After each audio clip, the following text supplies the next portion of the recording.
సంతానం ముగ్గురు మగపిల్లలు.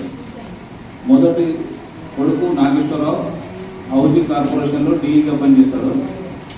ఇంకో కొడుకు కృషిభాయ్ భర్త, ఆయన యాక్సిడెంట్లో చనిపోవడం జరిగింది. మూడో కొడుకు ఆయన ఇంట్లో నుండి వెళ్ళిపోవడం జరిగింది. ఈయనకున్న ఆస్తిలో ముగ్గురు కొడుకు సమాన వాటా ఇచ్చి మిగతా భూమి శివలాల్ గారి దగ్గర ఉంటే తన పెద్ద కొడుకు నాగేశ్వరరావు మభ్యపెట్టి నా వాటాకు నాకు పట్టా చేయమని చెప్పేసి ఎంఆర్ఓ ఆఫీస్లో తీసుకుపోయి ఈయనకు తెలియకుండా నిరాకాక్షుడు కాబట్టి 2 ఎకరాల భూమి అదనంగా ఎక్కించుకున్నాడు, 3 ఎకరాలు అదనంగా ఎక్కించుకున్నాడు. ఆ భూమి 1 ఎకరం 3 కోట్ల రూపాయలు పలుకుతుంది. ఇప్పుడు కూసుమంచికి హైవేకు పక్కన. ఇతనికేమో భర్త లేడు, వృద్ధాప్యం మనిషి, దిక్కు ధరకు ఎవరు లేరు. హౌసింగ్ డీ కాబట్టి పొలిటికల్ ఇన్ఫ్లుయెన్స్ చేస్తూ అధికారులను మేనేజ్ చేసుకుంటూ వీళ్ళని చంపాలని భారీ కుట్ర చేసిండు. ఈ నెలలోనే 2 సార్లు వీళ్ళపై దాడి జరిగింది. దాడి జరిగిన తర్వాత పోలీస్ స్టేషన్ 2 సార్లు ఫిర్యాదు చేసిండు. ఫిర్యాదు చేస్తే వాళ్ళు పిలిచి మాట్లాడడం లేదు, కేసు రిజిస్టర్ కట్టడం లేదు.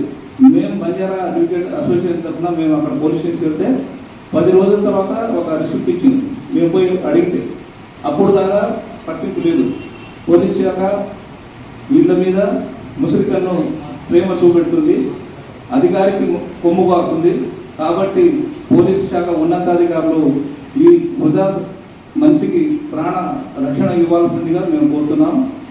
ముఖ్యంగా ఇక్కడ వచ్చి ప్రెస్ మీట్ పెట్టడానికి ముఖ్య కారణం ఏంటంటే, ఏ అధికారి చేయని పని పత్రికా వ్యవస్థ చేస్తుంది, ఈ సమాజానికి తెలుస్తుంది. ఈ వృద్ధాప్యంలో ఉన్న ముస్లింజనానికి ఉన్న గోస వెలుగులో తీసుకురావడం కోసం మిమ్మల్ని వేడుకుంటున్నాం. దయచేసి వీళ్ళ యొక్క బాధ ఈ సమాజానికి ఉన్నత అధికారులకి తెలియపరిచి ఇతని ద్వారా 3 ఎకరాలు అయితే వాళ్ళ పెద్ద కొడుకు ఎక్కించుకున్నారో ఆ భూమిని రద్దు చేయాలి. కూసుమంచిలో ఉన్నటువంటి క్యాన్సిలేషన్ డీల్ చేసి ఈయన కలెక్టర్ గారికి ఫిర్యాదు చేసినాడు, నా భూమిని అన్యాయంగా ఎక్కించుకున్నాడు, నేను రద్దు చేయాలని కలెక్టర్ ఫిర్యాదు చేయడం జరిగింది, ఆర్డీఓకి ఫిర్యాదు చేయడం జరిగింది. ఆయన కూడా పట్టించుకోవడం లేదు. ఈ ముస్లాం ఎక్కడ తిరుగుతాడు? ఇంత గోసలో ఉన్న వ్యవస్థ. కాబట్టి మిమ్మల్ని వేడుకుంటున్నాం, ఈ సమస్యని ఆర్డీఓ దృష్టి కానీ, కలెక్టర్ దృష్టి కానీ, సిపి దృష్టి కానీ మీరే తీసుకెళ్లాలని మేము కోరుకుంటున్నాం. కూసుమంచి మండలం రాజశేఖర్ తండ. ఇప్పుడు నాది ఏంటంటే, అప్పుడు 8 ఎకరాలే నేను కొనుక్కున్నా.